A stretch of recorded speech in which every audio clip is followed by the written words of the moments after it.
బాపనుల పద్ధతి పాటించాలి మనం. చూడు, ఇది నేనే బైరి నరేష్ని అంటున్నా, సావు విషయంలో మనందరం బాపనుల పద్ధతిని పాటించాలి.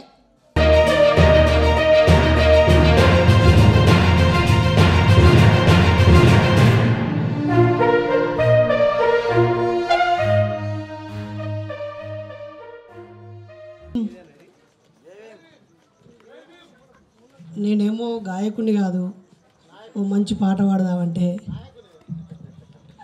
ఓ కవిని కాదు, ఆ నాయనకి అక్షర నివాళి అందిద్దామంటే, ఓ రచయితను కాదు, తనతో ఉన్న అనుభవాల్ని అందంగా అక్షర రూపం ఇచ్చి ఒక సందేశం ఇవ్వడానికి, మరి ఏది కానీ నేను మాట్లాడమని అంటే ఇది పనిష్మెంటే. నిజానికి నాయన నాకు ఆ నాయన తెలియదు, కానీ ఆ నాయన కన్నా ఒక కొడుకు నాకు సోదరుడిగా దొరకడం, నన్ను మతవాదులు కొట్టి జైల్లో పెట్టినాడు.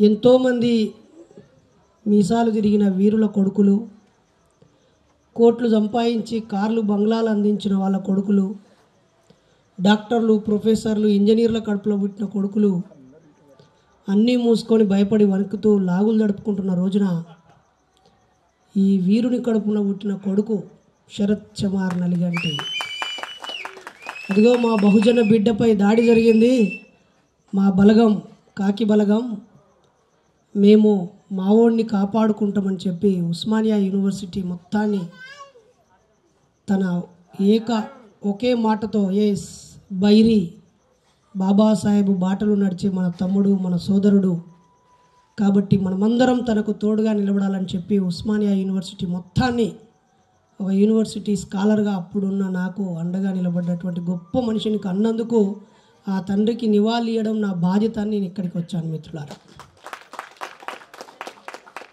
చనిపోయిన రోజు నేను అందుబాటులో లేను. ఆ రోజు కూడా ఒక విగ్రహావిష్కరణకి వక్తగా వెళ్ళాను. యాక్చువల్లీ చెప్పొద్దంటే అన్నయ్య టప్పుక్కునే చెప్పిండు, రేపు పొద్దుగాల ఏలేశ్వరం అనే ఊర్లో ఒక కార్యక్రమానికి వెళ్ళాలి.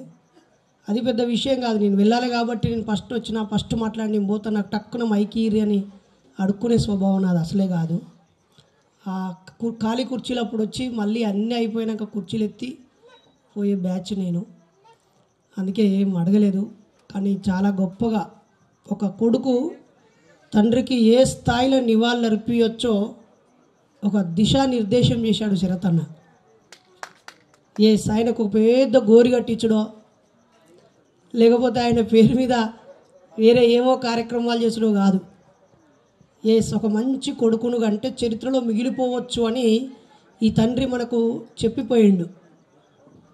నిజంగానే ఎమ్మెల్యేలను కన్నారు కొంతమంది, మంత్రులను కన్నారు కొంతమంది, కోటీశ్వర్లను కన్నారు కొంతమంది, కానీ ఈ ఏసయ్య బాబు మాత్రం తన కడుపులో పుట్టిన వాళ్ళలో చరిత్రను సృష్టించే వ్యక్తుల్ని కన్నారు, ఒక ప్రత్యామ్నాయ సంస్కృతిని అందించే వ్యక్తులను కన్నారు, ఒక గాయకులని. ఆ గాయకులు కూడా ఎక్కడ పడితే అక్కడ వాడుడు, ఎక్కడ పడితే అక్కడ రాసుడు, ఎక్కడ పడితే అక్కడ ఉండు కాదు, ఒక నిబద్ధతతో ఒక సిద్ధాంతం కోసం సమాజ మార్పు కోసం పనిచేసేటువంటి వ్యక్తులను కని చరిత్రలో నిలిచిపోయారు. నిజానికి ఈ మీటింగ్ పెట్టుకోవడానికి కూడా ఇక్కడెక్కడ జాగే లేదు. అలాంటి ఇరుకైన ప్రదేశంలో పుట్టి 8 మంది సంతానాన్ని కాపాడు. నిజంగా ఇప్పుడైతే పెద్ద పెద్ద ఆఫీసర్లే గవర్నమెంట్ ఉద్యోగం ఉన్నోళ్ళే 3వ సంతానం కనడానికి ఇష్టపడతలేరు, కాదు 2వ సంతానానికే ఇష్టపడతలేరు. ఒక్కరే చాలు, ఎవరు చేస్తారు, ఎవరు చదివిస్తారు, ఎవరు వాళ్ళ కష్ట సుఖాలు చూస్తారని చెప్పి ఒక్కరినే కానీ ఆపేస్తున్నారు. ఆ రోజుల్లో కష్టాన్ని నమ్ముకున్న రోజుల్లో కూడా నవ్వుతూ 8 మందిని పోషించినటువంటి ఒక గొప్ప మార్గ చరిత్ర ఇది.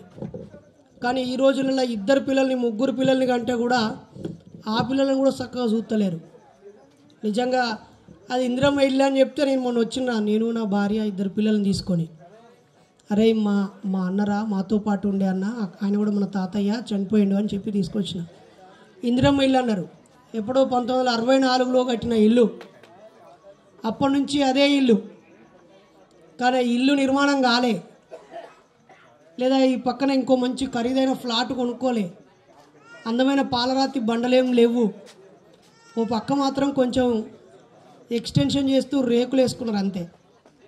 కానీ శరత్ అన్న నిర్మించుకున్న సామ్రాజ్యం ఈ పడమటి కోటలో ఉన్న ఈ గుడిసెలో లేదు. ఎల్లలు లేని ప్రపంచాన్ని నిర్మించుకున్నాడు అన్న, తన పాటతో, తన మాటతో, తన రచనతో. ఈ దేశం మొత్తానికి ఒక ఉద్యమ దిక్సూచినిచ్చే ఉద్యమ కేంద్రంగా ఉస్మానియా యూనివర్సిటీని ఎంచుకున్నాడు. పెరియార్ అంటే భయపడుతున్నటువంటి వాళ్ళందరికీ అరే ఆయనరా మా తాత అని చెప్పి తెల్లని పంచాలేసి నల్లని చొక్కాలేసి వందలాది మందిని ఆర్ట్స్ కాలేజీ ముందు నిలబెట్టి మా మూలవాసుల వారసులం మేము, బిడ్డ మనువాదులారా మీకు ఖచ్చితంగా గోరి కడతాం మేమే మీకు అని చెప్పి ఒక చరిత్రని ఇచ్చాడు. అలాగే ఇందాక అంటూ ఫంక్షన్ అయితే మరి వారసత్వము సనాతనం అంటే అనేక సంవత్సరాలుగా కొనసాగేది, పూర్వం నుంచి ఇప్పుడు కొనసాగేది సనాతనం అనుకుంటే, మరి పూర్వం మనలో ఎవరైనా చచ్చిపోతే గుడ్డును కోసుకునేది కదా, ఆ సనాతన ధర్మం ఇప్పుడు వద్దా? సనాతన ధర్మం అనేటువంటి వాళ్ళందరిని అడుగుతున్నాం, అయ్యా పురాతనం నుండి వచ్చేటువంటి వారసత్వము సంస్కృతి సాంప్రదాయం మా గొప్ప సంస్కృతి ఉండాలంటారు. మరి ఆ గొప్ప సంస్కృతిలో మా వాళ్ళు చచ్చిపోతే గొడ్డును కోసుకునేది అది మా సంస్కృతి సనాతనం, మా సనాతనం అది. మీ సనాతనంలో అంటుముట్టుడు, ఆడవాళ్ళని ఇబ్బంది పెట్టుడు, ఇంకేదో కథలు ముండబొడ్డిని వేసుడు, గాజులు వలగొట్టుడు, పువ్వులు తీసుడు, బొట్టును దుడుసుడు, ముట్టు పాటించుడు, ఇల్లిడిచిపెట్టుడు, దిక్కుమాలిన సనాతనం మీది. మాది దిశానిర్దేశం చేసే సనాతనం మాది. ఆ సనాతనానికి మార్గంగా ఉస్మానియా మీద ఉండి ఒక బీఫ్ ఫెస్టివల్ నిర్వహించి beef is the secret of our energy అని చెప్పినటువంటి వ్యక్తి. ఒక మ్యూజిక్, రకరకాల నిజంగానే శాస్త్రీయ సంగీతం, ఆ కీబోర్డుల మీద, ఏసీ గదుల మీద నిశ్శబ్దమైన వాతావరణం ఉన్నప్పుడు అది శబ్దాన్ని ఉత్పత్తి చేసి రికార్డు చేసి దాన్ని క్యాసెట్లలో వేసి అమ్ముకొని తెర మీద చూపించుకున్నటువంటి పరిస్థితిలో ఉన్న కళని, అది కాదురా కళ, నిశ్శబ్దంగా ఉన్నప్పుడు చేసే శబ్దం కాదు, అసలు ఆ ఆకలి శబ్దాన్ని, చెమట శబ్దాన్ని, కష్టం యొక్క శబ్దాన్ని, పేద బతుకుల యొక్క శబ్దాన్ని చూపించేది బీమ్ డ్రమ్ అని చెప్పి ఇంతకుముందున్న ఎర్రటి వారసత్వాన్ని కొనసాగిస్తూనే ఇప్పటి తరానికి అవసరమైనటువంటి ఆల్టర్నేట్ కల్చర్ని ఇచ్చినటువంటి బిడ్డ శరత్ అన్న. ఇందాక ఒక అన్న అంటూ ప్రపంచానికి అన్న తెలియకపోవచ్చు అన్నాడు. అందరికీ తెలుసు, శరత్ అన్న అందరికీ తెలుసు, అందరికీ తెలుసు. మనకు మనమే ఏమనుకుంటాం అంటే నేను ఎక్కువ పాపులర్ కాదు అనుకుంటాం. అసలే కాదు. నిన్న కాక మొన్న నేను చెన్నైకి పోయినా. Chennai central Egmore railway station నుంచి సెంట్రల్కి పోతా అంటే ఆడవుడు బైక్ వేసుకొని నన్ను క్రాస్ చేసి వచ్చి ఆపిండు. ఏమో మేమైనా రూల్ తప్పినామా, ఇటు కొడతాడా తిడతాడా ఏందో అని బిక్కు బిక్కు అని చూస్తే అన్న జై ఇన్సాన్ అన్నాడు. అబ్బా జై ఇన్సాన్ అని అంటే ఆడు బరాబర్ మనోడే. ఇక ఈ జై ఇన్సాన్ అనే పదం కొత్తది కదా. జై ఇన్సాన్ అన్న, నేను తమిళ్, నాకు తెలుగు వచ్చు, నేను ఎప్పుడూ తెలుగు రాష్ట్రాలకు రాలేదు, కానీ ఆ తెలంగాణ పాటలంటే నాకు చాలా ఇష్టం, మీ మాటలంటే మాకు ఇష్టం, మీరు బైర్నరేసి కదా అని చెప్పాడు. అంటే శరత్ అన్న తెలియనివాడు ఒకడు ఉండడు. తెలుగు తెలిసిన వాళ్ళందరికీ శరత్ అన్న తెలుసు, కోల్కొండ బుచ్చన్న తెలుసు, యోచన అన్న తెలుసు, మిట్టపల్లి అందరు తెలుసు. కాకపోతే మీ పాటలు తెలుసు, కానీ ఆ పాటకు మీ ముఖాలు టక్కున లైట్ వెలిగాయి. ఎక్కువ సార్లు ఒకడికి 10 సార్లు కనిపిస్తున్నామో, అరే ఈ పాట ఈ అన్నదే, ఇది యోచన అన్నది, ఇది బాబ్జన్న వాడిండు, ఇది వీకే అన్నది, ఇది గోల్కొండ బుచ్చ అన్నది, ఇది ఏలే ప్రసాద్ అన్నది అని బుచ్చ అన్నది, ప్రసాద్ అన్నది, ఈ రేలా కుమార్ అన్నది, ఇది పేర్లు ఇప్పుడు అన్నది ఇట్లా చూస్తాం. కానీ ఆ డ్రెస్సు ఆ అవతారంతో ఉంటేనే రేలారే రేలా అనగానే ఆ బొమ్మ గుర్తుకొస్తుంది, లేకపోతే మేము చెప్తున్నా అన్న గుర్తుకొస్తాడు. కాబట్టి అందరం అట్లా ఎక్కడ కానే కావద్దు. అయితే నేను చూశాను, వచ్చిన కాడి నుంచి నా కన్ను ఇట్లా చూస్తూ ఉంది. ఏమైనా రకరకాల మత పద్ధతులు ఉంటాయేమో, కొబ్బరికాయలు కొట్టుడు ఉంటుందేమో, మౌనం పాటించుడు ఉంటుందేమో, శాంతి పూజ పెట్టుడు ఉంటుందేమో, లేకపోతే గడో సెలవు బొమ్మ ఎత్తారేమో, లేకపోతే ఇటు పక్క పొంటే ఏదైనా ఆరతి బొమ్మ ఎత్తారేమో, ఆడ పిండాలు పెడతారేమో, శరతన్న గుండు కొట్టి ఉంటుందేమో అని. దేహే గది మా సంస్కృతే కాదురా భయ్, మధ్యలో బాపునోడు పుట్టించిన దొంగేశం ఇది. మా బాపు కోసం బాపులోని కథలు నేను పోను. మా నాయనకు అందరికంటే ఉన్నతంగా నివాళులు ఎట్లా అర్పియాలో నాకు తెలుసు. నేను అడుగేసి నా తోటి ఉన్నటువంటి వాళ్ళందరికీ మార్గం చూపిస్తానని చెప్పి బహుజన యాదిని పెట్టాడు అన్న. అన్నకు ఒక్కసారి సలాం తెలియజేద్దాం. శరతన్నను ఆదర్శంగా తీసుకొని ఎంతోమంది ఇక్కడ ఉన్న కమ్యూనిస్ట్ యోధులు, అంబేద్కరిస్టు యోధులు, మహానుభావులు కూడా కారణాలు చెప్పి గుండులు కొట్టుకొని పిండాలు పెట్టి ఈ 11 వద్దుల 12 వద్దుల పోయి అయ్యగారు చెప్పిన కాడ గుళ్ళె వన్నోళ్ళు ఉన్నారు. నెల రోజుల లోపల ఆ బొక్కలు పట్టుకపోయి కాళేశ్వరంలో కలిపిన వాళ్ళు ఉన్నారు. అన్నీ చెప్పేటి అన్నీ గొప్ప గొప్ప మాటలు, చేసేటి అన్నీ చెత్తకుప్ప పనులు. వాటన్నిటిని చెత్తలకు దొక్కి గిట్లుండాలి అని చెప్పి శరతన్న చెప్పిండు. ఒక శరతన్నే కాదు, అంతకుముందు కూడా అన్న భరతన్న వాళ్ళ అయ్యేది కూడా యాది సభ జరిపిండు. ప్రభు అన్న అని, ప్రభాకర్ అన్న అని జమ్ముకుంట్ల ఇలాంటి మొన్న అన్న కుమారన్న కూడా మొన్న కాడ యాది సభలో కలిసిండు. భూపాలపల్లి జడల్పేట, అంతేనా, జడల్పేట దగ్గర రవ్వ అన్నది. సో ఇది ఇప్పుడు అంటుకున్నది. అమ్మలారా, అక్కలారా, అన్నలారా, సోదరులారా, మన ఇంట్లో సావు అయితే సావు కూడా ఒక ప్రత్యామ్నాయ పద్ధతిలో మనం సమావేశాలు జరుపుకోవాలి. ఆడవాళ్ళ నిన్న 16వ తారీఖు కదా, నిన్న నేను వెంకటేశ్వర్లపల్లికి పోయినా. మా 10వ తరగతి చదివిన మా దోస్తు చచ్చిపోయాడు, చిగురు సురేష్. వాళ్ళ భార్యని ఆ గాజులు తీసేసి ఆ బొట్టు దుడిపిస్తూ పువ్వులు పెట్టి అప్పుడే పీకేస్తూ గుండు కొట్టిస్తూ అవన్నీ చేస్తూ ఉంటే ఆమె నా చెల్లె అయితే నేను అడుగులందరినీ తిట్ల పడైనా చక్కగా తీసుకొని పోయేటోని.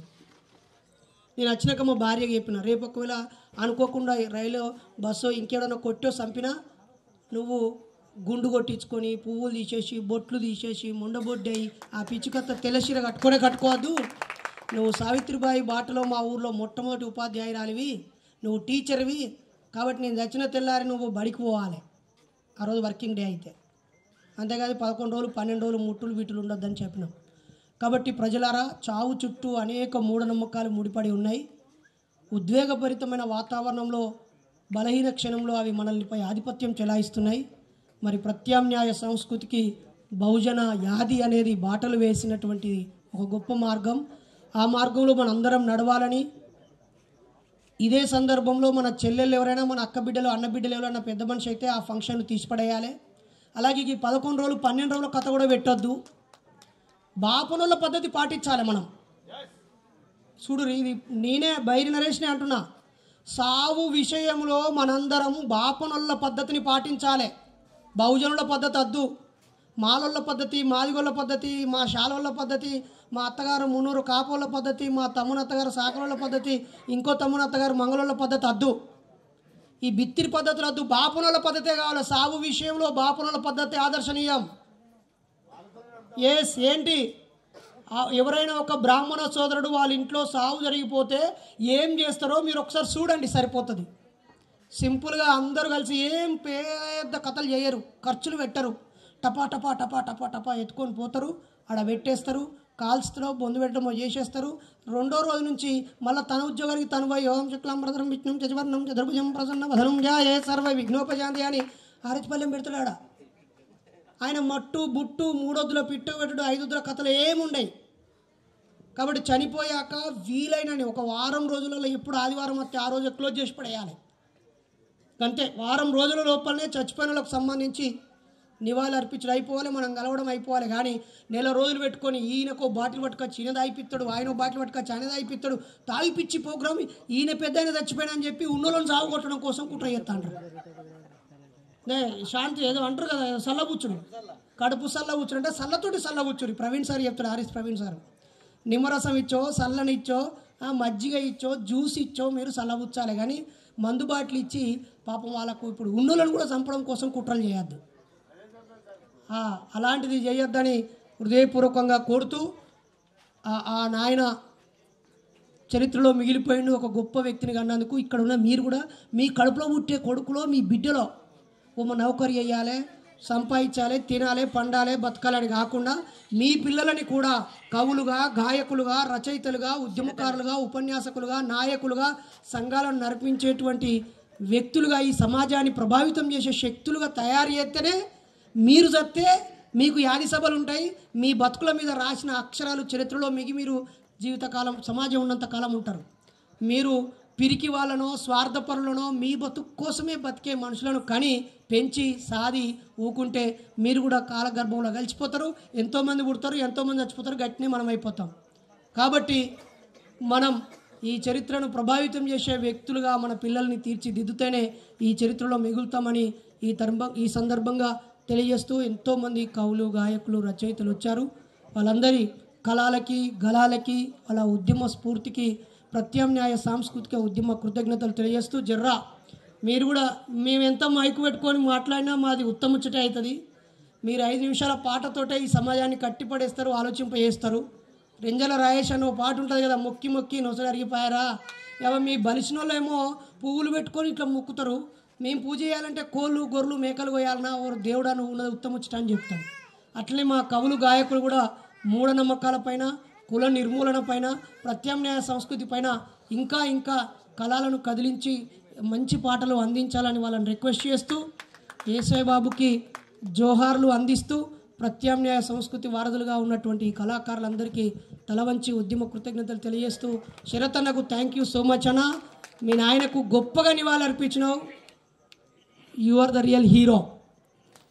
ఇదే నీలాగే అందరూ చేయాలని ఇంకా మా నాయన పోలేదు. మా నాయన పోతే కూడా ఇట్నే చేస్తానని ఇప్పుడే ప్రకటిస్తున్నాను. ఇంకా అనిపిస్తుంది అసలు పోకముందే జరపాలి. అంటే దినాలు పిండాలు పెట్టుడు కాదు.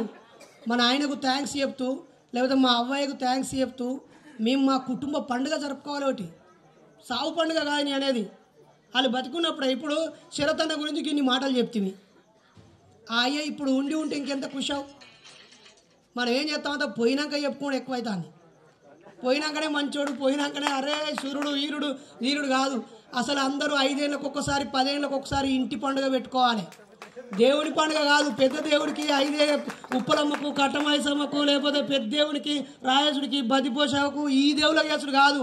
5 ఏళ్ళకు ఒకసారి ప్రత్యామ్నాయ సాంస్కృతిక కుటుంబ పండుగలు జరుపుకోవాలి మనం. ఈ విషయాన్ని బాబాసాహెబ్ అంబేద్కర్ చనిపోతూ రాసి పెట్టిపోయిన ఆ పుస్తకంలో ఇవో ఇది ఆయన లాస్ట్ ఆయన 3 ఉపన్యాసాలు ఇల్లు ఉన్నాయి. పాపం విష్ణుమూర్తి సార్ మొన్న ఇచ్చిండు. ఇది ఏది అమలాపురం పక్కపంట ఒక ఊరు, ఆడి ఊతి ఇచ్చిండు. ప్రజలకు ప్రత్యామ్నాయ సంస్కృతి ఇవ్వాలి. వాళ్ళకు పండుగలు, పబ్బాలు ఇలా 100 మంది కలుసుకున్నప్పుడు మానసిక ఉల్లాసం కలుగుద్దని చెప్పిండు బాబాసాహెబ్ అంబేద్కర్. అది లేకపోవడం వల్ల జీవం లేకుండా, సారం లేకుండా నిస్సారంగా జీవిస్తున్నమాట. కాబట్టి మన లైఫ్ కలర్ఫుల్గా, జోష్ఫుల్గా ఉండాలంటే ఇలాంటి కూడికలు, ఈ క్రైస్తవులైతే కూడికలు, తీసివేతలు అంటారు కదా, మనం అందరం కలుసుకోవాలి, కూర్చోవాలి, మాట్లాడుకోవాలి. ఓకేనా? ఆ దిశగా అందరూ ఆలోచిస్తారని, నిజమైన మహనీయుల మార్గం అంటే ఇలాంటి బహుజన పద్ధతిలో చేసుకోవడమే అని సందర్భంగా తెలియజేస్తూ మాట్లాడే అవకాశం ఇచ్చినందుకు, మాటలు కూడా వింటారని మీరు కూర్చొని ఇని చూపించినందుకు అందరికీ పేరు పేరున కృతజ్ఞతలు తెలియజేస్తూ, ఇందాక ముందు కంచాయిలేసారో మాట్లాడు. తాను పెళ్లి చేసుకోలేదు, పిల్లల్ని కనలేదు, పెళ్లి చేసుకోలేదు, పిల్లల్ని కనలేదు. కానీ అన్నాడు, నా పేరు తెలిసేటోడు ఎవడని ఉన్నాడా, నా వారసుడు, నా శిష్యుడు ఎవరైనా ఉన్నారా అని నేను మస్తు బాధపడ్డా. నాతో పనిచేసిన వాళ్ళు చచ్చిపోయారు, నా ఆలోచనతో ఉన్నోళ్ళు చచ్చిపోయారు, నేను పనిచేసిన సంఘం ఇడిచిపెట్టిన నేనే, ఇప్పుడు ఎవరు లేరని బాధపడుతున్నా. కానీ షరతును చూసినాక నాకు ఇప్పుడు నిమ్మలమైందని చెప్పిండు. అంటే ఒక 70-80 ఏళ్ళు ఉన్న మనిషి, భారతదేశ చరిత్రలోనే ఒక చారిత్రక పురుషుడిగా ఉన్న వ్యక్తి షరతును తన కొడుకుగా, తన వారసుడిగా భావించిండు. మీరు కూడా అనవరనా, మీరందరూ కూడా మీ వారసులు ఎవరో ఎత్తుక్కోర్రి, లేకపోతే గిట్నే సత్తారు. Thank you.